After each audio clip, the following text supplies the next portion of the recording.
Осыдан 37 жыл бұрын АЭС-тің 4-ші энергоблогында апат болды.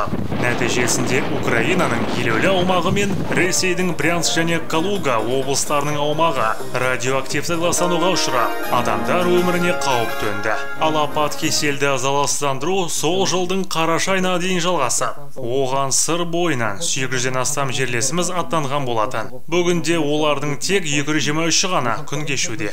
Еске алу шарасында сөз алған облыстық қоғамдық даму басқармасының басшысы Алмасбек Исмаханов елімізден аттанған жандардың ел болашағы үшін жасаған ерліктерін ұлықтап, ел жадында екенін жеткізді. Тарихта қаншама адамның өміріне қауіп төндірген Чернобыль апатының болған оқиғасына 37 жыл толып отыр. Міне бүгін 1986 жылдың 26 сәуірінде бүкіл дүние жүзіндегі ең ірі апат бұл Чернобыль апаты болған болатын.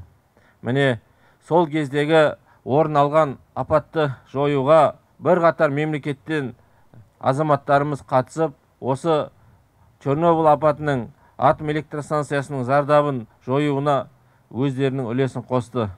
Оның ішінде 145 мың шаршы метрді құрайтын 5 миллионға жуық адамға зиянын тигізген бұл апат оңай болған жоқ.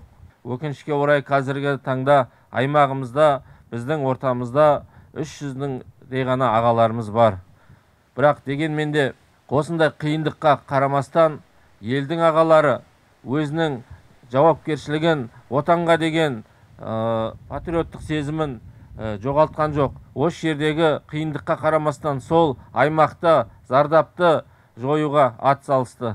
Біз сіздердің ерліктеріңізді, біз сіздердің еңбектеріңізді ешқашан ұмытпаймыз. Шараға қатысушылар боздақтарды 1 минут үнсіздікпен еске алып, мемориалға гүл шоқтарын қойды. Чернобыль апаты салдарынан құрбан болған азаматтарымыз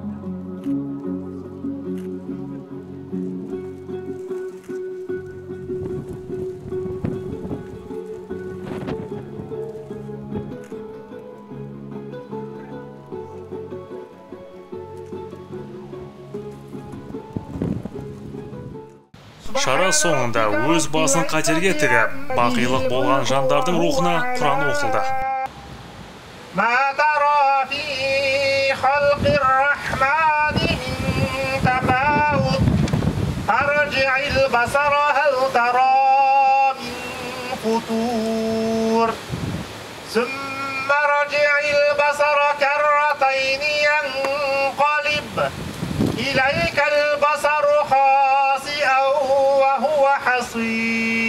Алла Тағала ниетсіздіктерін қабілет, Алла Тағала бала-шағалардың игілігін, жақсылығын, рахатын көруді Аллах нәсіп ете көр. Аллахумма ансурманы сұраттейн, вақтыл махадраттейн, жазайкалла харин касырын касыра атайкаллаху аманнах, бирахметке атмар рахимин. Аллаху акбар.